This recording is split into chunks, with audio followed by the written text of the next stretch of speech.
Hey, what up with y'all? Hey, just show y'all a quick little video. If your washing machine is, hey Bear. If your washing machine is leaking they call this an inlet valve. This is where your cold, hot water comes in on the back of your washing machine.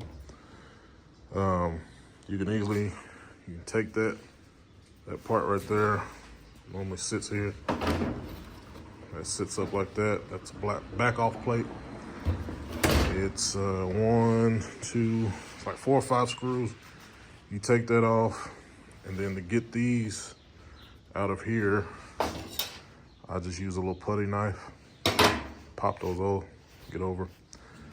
And then your inlet valve, kind of sits in there like that, and then there'll be two screws right here. Take those out, take the old one out, slide the new one in, put your 2 screws in, take your harness here, it plugs in right there, put everything back together, and then reconnect your hot and cold water lines, and then plug it back in, and you should have no leaks. So here, as you can see out there, snow and everything, it's cleared off now, but we were literally in the negatives for a few days here, and my dumb ass, I forgot to shut off the inlet valves. So this is an older house, as you can see. Washing and dryer machine is here in the garage. So anyway, this is for most washing machines. This is an Admiral, which is just a knockoff Whirlpool.